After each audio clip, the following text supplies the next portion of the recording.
Cada vez que se acerca un nuevo año aparece el mismo fenómeno, predicciones por todos lados. El activo que supuestamente va a explotar, la inversión segura, la oportunidad que no se puede dejar pasar. Y aunque suena atractivo, hay algo que conviene dejar claro desde el principio. Nadie puede predecir con precisión lo que va a pasar en los mercados en 2026. No es un problema de información. Es la naturaleza misma de los mercados. Están influenciados por política, economía, decisiones de bancos centrales, conflictos geopolíticos, innovación tecnológica, sobre todo, comportamiento humano. Pensar que todo eso se puede condensar en una predicción concreta suele llevar a errores costosos. Por eso el enfoque correcto no es intentar adivinar el futuro, sino cambiar la forma de invertir. En lugar de buscar la próxima gran apuesta, lo importante es construir una cartera que pueda funcionar razonablemente bien bajo distintos escenarios. Cuando miramos los mercados a lo largo del tiempo, aparece un patrón muy claro.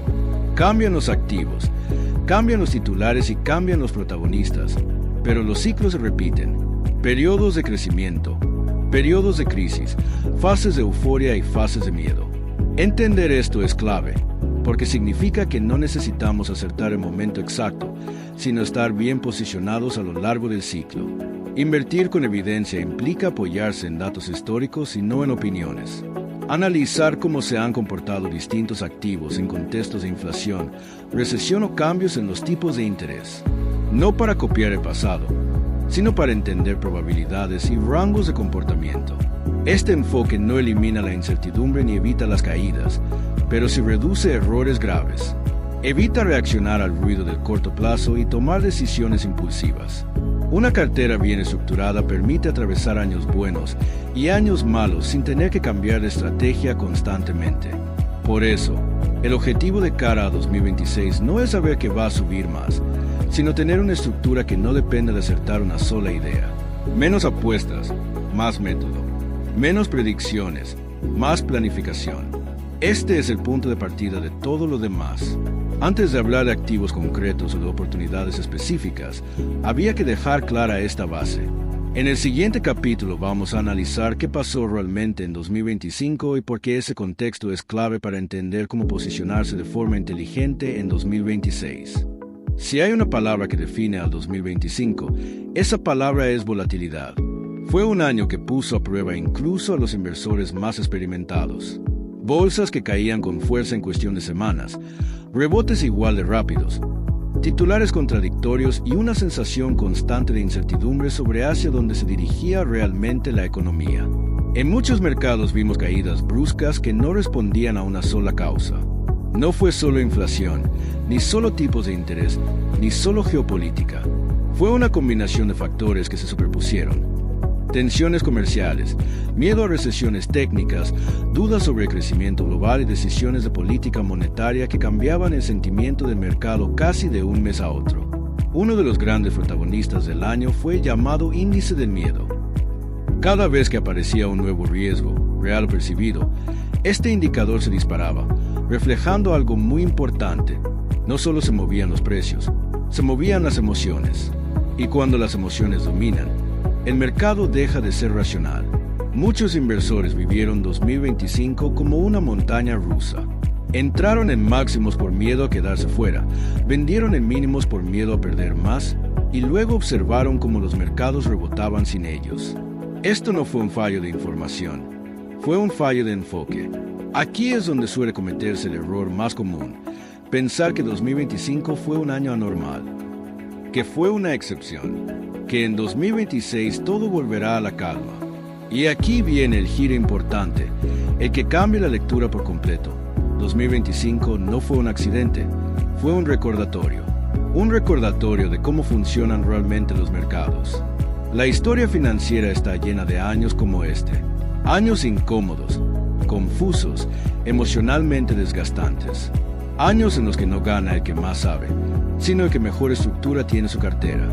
Porque cuando el entorno se vuelve impredecible, la improvisación pasa factura. El verdadero aprendizaje de 2025 no está en las caídas ni en los rebotes, sino en lo que revelaron, que invertir sin entender el contexto es hacerlo a ciegas, que una cartera demasiado concentrada sufre más de lo necesario y que depende de una sola idea, de un solo activo, de un solo escenario, es asumir un riesgo que muchas veces no se ve hasta que ya es tarde. Por eso, lejos de ser un año para olvidar, 2025 es un año para estudiar, para entender cómo reaccionan los mercados cuando el miedo aparece, cómo se comportan los distintos activos cuando la incertidumbre aumenta y, sobre todo, cómo responde uno mismo como inversor. Porque aquí está la clave. El contexto no sirve para predecir el futuro, sirve para prepararse mejor. Entender lo que pasó en 2025 no es para intentar repetirlo o evitarlo, sino para diseñar una cartera más amplia, más flexible y más resistente de cara a 2026. En el próximo capítulo vamos a dar ese siguiente paso. A partir de este contexto, veremos qué fuerzas empiezan a dibujarse para 2026 y por qué no todos los riesgos son necesariamente malas noticias cuando se entienden a tiempo. Cuando hablamos de riesgos para 2026, la mayoría de las personas piensa en caídas de mercado, en crisis puntuales o en eventos inesperados. Sin embargo, hay riesgos mucho más profundos, menos visibles, que no hacen ruido inmediato, pero que condicionan todo el sistema. Uno de ellos es la deuda global. En los últimos años, tanto la deuda pública como la privada han crecido de forma acelerada.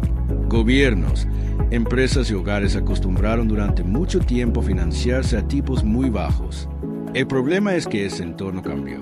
Cuando el coste del dinero sube, la deuda no desaparece, pero si se vuelve más pesada. Refinanciarla cuesta más y mantenerla exige sacrificios. Este aumento del coste de financiación tiene efectos reales. Estados con menos margen fiscal, empresas con balances frágiles y modelos de negocio demasiado apalancados empiezan a sufrir. No siempre de forma inmediata, pero sí progresiva. Y eso se traduce en menor inversión, menos crecimiento y más vulnerabilidad ante cualquier shock externo. A este escenario se le suma otro factor clave: las tensiones geopolíticas y la guerra comercial. El mundo se ha vuelto más fragmentado. Las relaciones entre grandes bloques económicos se han deteriorado y el proteccionismo ha ganado terreno. Aranceles, sanciones y restricciones comerciales ya no son excepciones, sino herramientas habituales. Esto afecta directamente a las cadenas de suministro. Empresas que antes dependían de proveedores lejanos ahora se ven obligadas a replantear sus procesos, asumir mayores costes o trasladar parte de su producción. El resultado es un sistema menos eficiente, más caro y, en muchos casos, más inestable. Hasta aquí, el panorama parece claramente negativo. Y aquí llega el giro importante. Estos riesgos no implican necesariamente que todo vaya a ir mal, pero sí que ya no vale cualquier inversión. En entornos como este, la diferencia entre sufrir y resistir está en la calidad. Empresas con balances sólidos, baja deuda y capacidad de generar flujo de caja tienen mucha más margen de maniobra. Países con mayor estabilidad institucional y menor dependencia externa suelen absorber mejor los impactos. La prudencia deja de ser una opción conservadora y pasa a ser una estrategia inteligente. El error sería pensar que el riesgo está solo en el mercado. El verdadero riesgo está en no seleccionarlo bien, en asumir deuda excesiva sin entender su coste real, en invertir sin analizar qué tan expuesto está un activo a estos factores estructurales. Por eso, de cara a 2026, el mensaje es claro: más cautela no significa menos oportunidades, significa ser más selectivo. Entender que no todo crecimiento es sano y que no toda rentabilidad compensa el riesgo asumido. Este contexto nos obliga a elevar el nivel como inversores, a mirar más allá del precio y centrarnos en la estructura. Porque cuando el sistema se tensiona, no caen todos por igual, caen primero los más frágiles. Y ese será el punto clave del siguiente capítulo. Cómo identificar qué fuerzas estructurales, pese a todo este riesgo, pueden convertirse en motores de oportunidad para quien sepa leerlas a tiempo. Si algo empieza a quedar claro en 2026, es que el mundo ya no avanza en una sola dirección. La globalización tal y como la conocíamos se está fragmentando, y ese cambio marca el ritmo de muchas decisiones económicas y de inversión. No es un escenario puntual, es una transformación estructural. La primera gran fuerza es el proteccionismo y el llamado nearshoring. Empresas y países están reduciendo su dependencia de cadenas de suministro lejanas y geopolíticamente sensibles. Producir más cerca, aunque sea más caro, se percibe como más seguro. Esto cambia los flujos de inversión, beneficia a ciertas regiones y penaliza modelos que dependían de eficiencia extrema y bajos costes externos. La segunda fuerza es la aceleración tecnológica. La inteligencia artificial y la automatización ya no son promesas futuras, son herramientas presentes. Empresas que las integran ganan eficiencia, reducen costes y mejoran márgenes. Las que no lo hacen empiezan a quedarse atrás. Aquí no se trata de moda, sino de supervivencia competitiva. La tercera fuerza es el desplazamiento de crecimiento hacia mercados emergentes. Mientras muchas economías desarrolladas avanzan con dificultad, regiones como Asia, Oriente Medio y África muestran mayor dinamismo. Dentro de este grupo, India destaca especialmente. Demografía favorable, digitalización acelerada y crecimiento sostenido la colocan como uno de los grandes motores económicos del ciclo que comienza. La cuarta fuerza tiene que ver con el calendario global. Eventos como el Foro Económico Mundial, grandes salidas a bolsa, cambios regulatorios en activos digitales y decisiones políticas relevantes van a marcar el tono del año. No porque determinen el mercado por sí solos, sino porque influyen en expectativas, flujos de capital y confianza. La quinta fuerza es menos visible, pero probablemente la más importante: la refinanciación de la enorme deuda acumulada en años anteriores. Aunque los tipos de interés se moderen, el volumen de deuda es tan grande que muchas empresas y gobiernos tendrán que enfrentarse a costes elevados. Esto va a poner presión sobre balances y obligará a diferenciar claramente entre fortaleza y fragilidad. Y aquí llega el giro clave. En medio de tanta narrativa, IA, emergentes, eventos globales, el verdadero factor decisivo no será la historia que mejor suene, sino la calidad real de los activos. En 2026, más que nunca, importará menos el relato y más el balance. Menos promesas de crecimiento y más capacidad de generar flujo de caja. Menos expectativas y más resistencia financiera. Para el inversor, esto cambia la pregunta principal. Ya no es que el sector está de moda, sino que empresas y activos pueden sostenerse si el entorno se vuelve más exigente. Porque en un mundo fragmentado, tecnológico y endeudado, no todos los participantes juegan con las mismas cartas. Este nuevo escenario no elimina las oportunidades, pero sí eleva el nivel, obliga a ser más selectivo, más paciente y más consciente del riesgo estructural.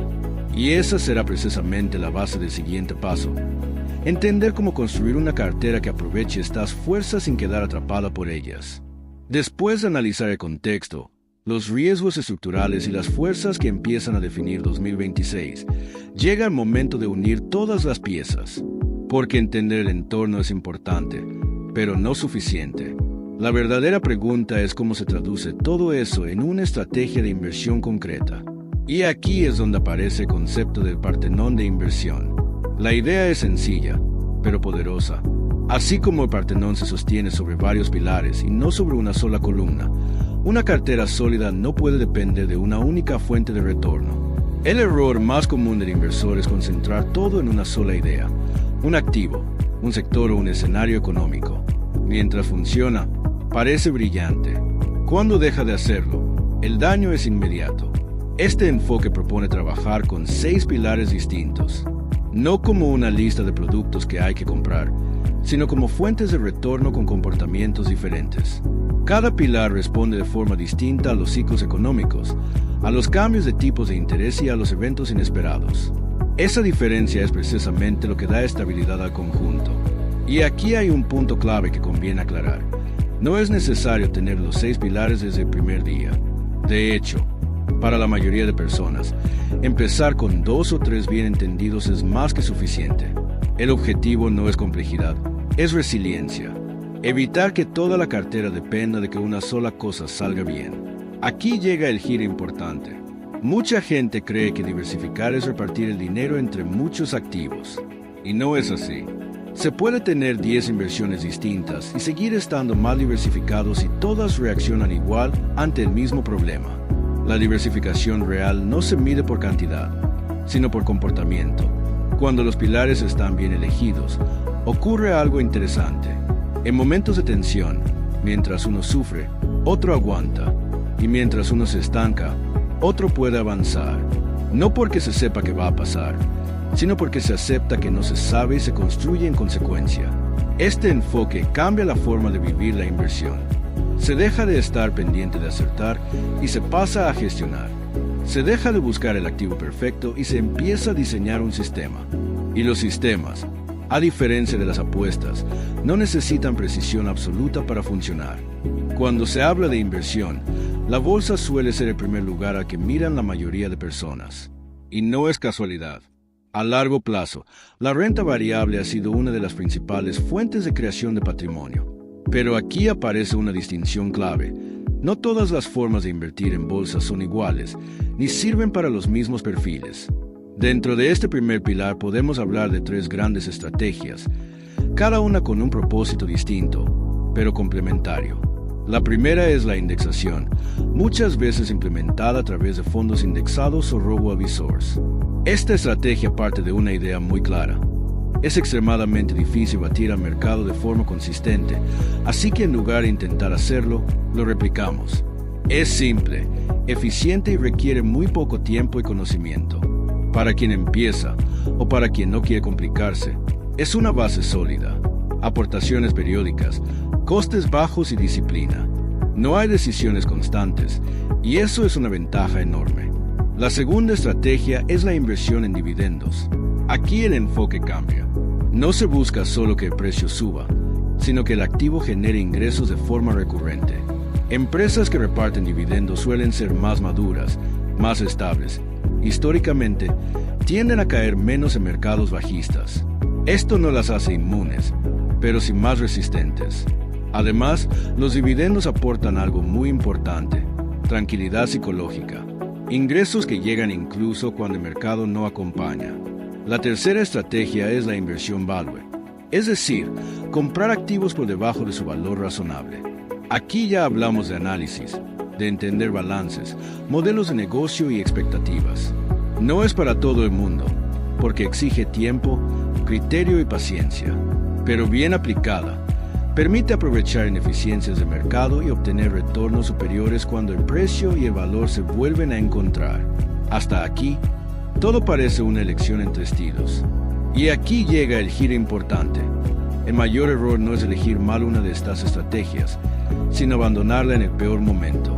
Porque todas funcionan, si se respetan sus reglas.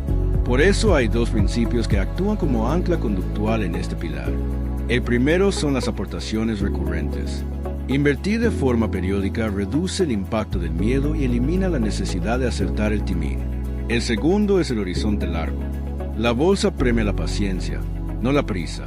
Cuando estos principios se respetan, la renta variable deja de ser una fuente constante de estrés y se convierte en un motor de crecimiento. No porque siempre suba, sino porque a lo largo del tiempo tiende a recompensar a quien se mantiene invertido con método. Este pilar es el corazón de muchas carteras, pero no debe caminar solo. En el siguiente capítulo veremos cómo otro pilar muy conocido, el inmobiliario, puede complementar a la bolsa y aportar estabilidad desde un ángulo distinto. El Partenón no promete que no habrá caídas ni momentos incómodos. Lo que promete es algo mucho más valioso: que la cartera no se rompa cuando llegue la adversidad, que tenga margen para adaptarse y tiempo para recuperarse. Este capítulo marca un punto crucial. A partir de aquí, ya no hablamos solo de contexto o de teoría, sino de estructura. En los próximos capítulos iremos entrando en cada pilar, entendiendo qué papel juega y por qué puede ser relevante de cara a 2026. Porque una vez entendido el sistema, elegir las piezas se vuelve mucho más sencillo. El inmobiliario es, para muchos inversores, el activo por excelencia. Es tangible, comprensible y ha demostrado durante décadas ser una fuente sólida de generación de patrimonio. Sin embargo, el contexto en el que entra 2026 es muy distinto al de años anteriores, y eso obliga a ajustar expectativas y método. Con la bajada de tipos de interés, el coste de financiación se reduce y más personas pueden acceder al crédito. A primera vista, esto parece una buena noticia, pero tiene una consecuencia directa: aumenta la competencia. Más compradores persiguiendo los mismos activos hace que los precios suban y que las rentabilidades fáciles se vuelvan cada vez menos frecuentes. Aquí aparece la primera gran lección. El problema no es que el inmobiliario deje de funcionar, sino pensar que funciona igual que antes. Quien se limita a buscar oportunidades en los grandes portales suele encontrarse con precios ya ajustados y márgenes muy reducidos. El mercado visible es también el más competido. La diferencia empieza a aparecer cuando se trabaja con un enfoque más sistemático. Operaciones fuera de mercado, negociación directa, análisis fino de números y una visión clara de la estrategia. El inmobiliario no es solo comprar y esperar, es gestionar, optimizar y tomar decisiones basadas en flujo de caja y no solo en revalorización. Y aquí llega el giro importante. Mucha gente descarta este pilar porque cree que necesita grandes cantidades de capital o un alto nivel de complejidad. Pero esa no es la única vía. La exposición inmobiliaria no tiene por qué ser siempre directa. Para quien no dispone de capital suficiente o no quiere asumir la gestión, existen alternativas indirectas que permiten participar del sector sin comprar un inmueble. Vehículos cotizados, estructuras colectivas y modelos de inversión participativa permiten diversificar y acceder al inmobiliario con barreras de entrada mucho más bajas. Esto cambia completamente el enfoque. El inmobiliario deja de ser un todo o nada y pasa a ser un pilar flexible, adaptable al perfil y a la situación de cada inversor. No se trata de cuánto patrimonio tienes, sino de cómo estructuras tu exposición. En 2026, este pilar seguirá siendo relevante, pero exigirá más criterio que inercia, menos improvisación y más números, menos intuición y más sistema. Porque en un entorno más competitivo, solo quien entiende la lógica del activo y la adapta a contexto consigue resultados sostenibles.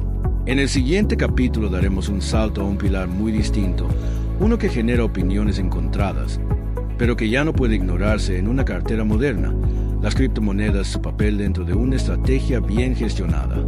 Las criptomonedas siguen siendo uno de los pilares más polémicos dentro del mundo de la inversión. Para algunos representan el futuro del sistema financiero, para otros, pura especulación. Pero si algo ha cambiado en los últimos años es que ya no se pueden ignorar. La pregunta correcta para 2026 no es si van a desaparecer, sino cómo integrarlas con criterio dentro de una cartera. Desde el punto de vista del ciclo, las criptomonedas, y en especial Bitcoin, han mostrado un comportamiento recurrente. Fases de fuerte aceleración, periodos de euforia, correcciones profundas y largos tramos de consolidación. Existen modelos y métricas que intentan capturar estos ciclos, no para predecir precios exactos, sino para entender en qué fase de proceso nos encontramos. Y muchos de esos indicadores sugieren que, a largo plazo, el potencial sigue estando ahí, aunque el camino sea todo menos lineal. Ahora bien, aquí aparece la primera advertencia importante: potencial no es certeza. Las criptomonedas pueden ofrecer grandes retornos, pero también caídas muy pronunciadas. Por eso este pilar no se construye desde la emoción, sino desde la gestión del riesgo. La clave está en la exposición. En una cartera bien diseñada, las criptomonedas no ocupan el centro, ocupan un espacio controlado. Para perfiles conservadores, una asignación muy pequeña puede ser suficiente. Para perfiles más agresivos, algo mayor, pero siempre limitada. El objetivo no es apostar, es aprovechar la asimetría, perder poco si sale mal y ganar mucho si sale bien. En este contexto, la simplicidad juega a favor. Bitcoin suele ser el eje principal por su mayor adopción, liquidez y trayectoria. Ethereum puede complementar por su ecosistema y casos de uso. Ir más allá exige conocimiento, tiempo y una tolerancia al riesgo mucho mayor. Y aquí llega el giro clave. El mayor riesgo en cripto no es la volatilidad del mercado, sino la falta de disciplina del inversor. Comprar en máximos por euforia, vender en mínimos por miedo sobre exponerse, buscando recuperar pérdidas suele ser lo que destruye capital. No el activo en sí, sino la forma de usarlo. Por eso, este pilar solo tiene sentido si se integra dentro de una estrategia más amplia. Compras planificadas, porcentajes claros y una visión de largo plazo. Sin intentar acertar el momento perfecto y sin depender de que este pilar salve la cartera. Bien utilizado, el cripto no es una apuesta desesperada, sino una opción estratégica con alto potencial y riesgo acotado. Mal utilizado, se convierte en una fuente constante de estrés. En el próximo capítulo entraremos en un terreno distinto, menos visible pero igual de relevante: los negocios y las inversiones productivas, donde el retorno no depende solo del mercado, sino de la capacidad de crear valor real. Cuando una cartera ya cuenta con una base sólida, bolsa, inmobiliario y una exposición controlada a cripto, aparece una nueva pregunta: ¿y ahora qué? Aquí es donde entramos en lo que podríamos llamar el siguiente nivel de inversión, el que no está pensado para empezar, sino para complementar y potenciar lo que ya está construido.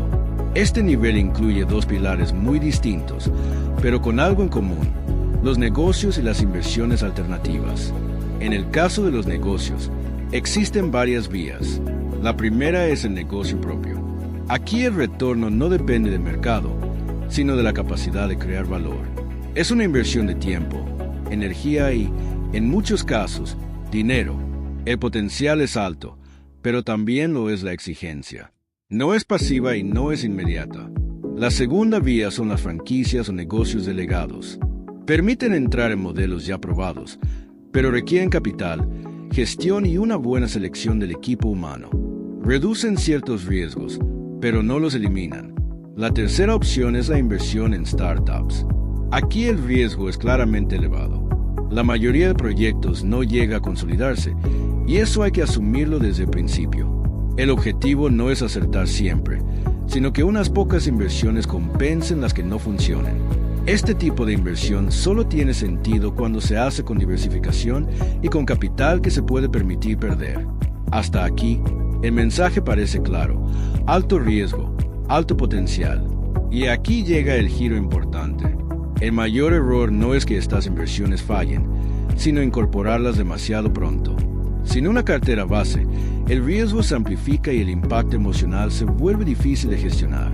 En paralelo aparecen las inversiones alternativas, pensadas para diversificar retornos sin asumir la complejidad de un negocio propio. Aquí destacan dos formatos: el crowdfunding inmobiliario y el crowdlending. Ambos permiten participar en proyectos reales con importes más bajos y una estructura más sencilla. El crowdfunding inmobiliario ofrece exposición al sector sin comprar un activo completo. El crowdlending, por su parte, se basa en préstamos diversificados que generan rentas periódicas. No están exentos de riesgo, pero bien seleccionados pueden aportar estabilidad y flujo de caja a la cartera. La clave, una vez más, es el orden. Estos pilares no sustituyen a los anteriores, los complementan. Funciona mejor cuando la base ya está construida y cuando su peso dentro de la cartera está claramente definido. En 2026, estas opciones serán cada vez más accesibles, pero también más populares. Y cuando algo se populariza, la selección se vuelve aún más importante. No se trata de hacer más cosas, sino de hacerlas en el momento adecuado. En el siguiente capítulo cerraremos el mapa de inversión con un pilar clásico, a veces olvidado, pero crucial en entornos inciertos: las materias primas y los metales preciosos. Llegamos al último pilar del sistema y, paradójicamente, a uno de los más antiguos. Las materias primas, y en especial el oro, suelen reaparecer con fuerza cada vez que el entorno se vuelve incierto. No porque prometan grandes historias de crecimiento, sino porque cumplen una función muy concreta dentro de una cartera bien construida. El oro no es un activo para hacerse rico rápidamente. Su papel es otro. Actúa como un seguro. Un activo que históricamente ha protegido el poder adquisitivo en contextos de crisis, inflación elevada, tensiones geopolíticas o pérdida de confianza en el sistema financiero. No siempre sube, pero cuando otros activos sufren, suele comportarse de forma distinta. Y esa diferencia es precisamente su valor. Las materias primas, en un sentido más amplio, cumplen una función táctica. Energía, metales industriales, recursos básicos. Su comportamiento depende mucho del ciclo económico, de la inflación y de la oferta y la demanda global. En ciertos escenarios macro pueden aportar retornos significativos, en otros, pasar desapercibidas. Por eso no se trata de apostar por una sola, sino de entender su papel dentro del conjunto. Aquí entra un principio clave que atraviesa toda la estrategia: las compras promediadas. Intentar acertar el mejor momento para entrar en oro o en materias primas suele generar más ansiedad que resultados. Invertir de forma gradual reduce el impacto del timing y permite construir posiciones sin depender de una sola decisión. Y aquí aparece el giro final. Muchos inversores piensan que el problema de una cartera es que activo falta. En realidad, el mayor problema suele ser cómo se gestiona. Puedes tener los mejores activos del mundo y aún así obtener malos resultados si no hay reglas claras. Por eso este pilar cierra con algo fundamental: las reglas de gestión. Diversificar no solo por activos, sino por sectores. No concentrar todo en una sola economía, sino repartir por geografías. No depender de una sola moneda, sino incluir distintas divisas. Y, quizá lo más difícil, aprender a gestionar las emociones. Porque al final, invertir en 2026 no va a ser una cuestión de información. Información sobra. Va a ser una cuestión de disciplina. De mantener la estrategia cuando el mercado duda, cuando aparecen titulares alarmistas o cuando otros parecen ganar más rápido. Este último pilar no busca protagonismo, busca equilibrio. Y ese equilibrio es el que permite que todo el sistema funcione. Con esto se completa el mapa. No una promesa de certezas, sino una estructura pensada para resistir distintos escenarios. Porque el verdadero objetivo no es ganar siempre, sino mantenerse en el juego el tiempo suficiente para que la estrategia haga su trabajo.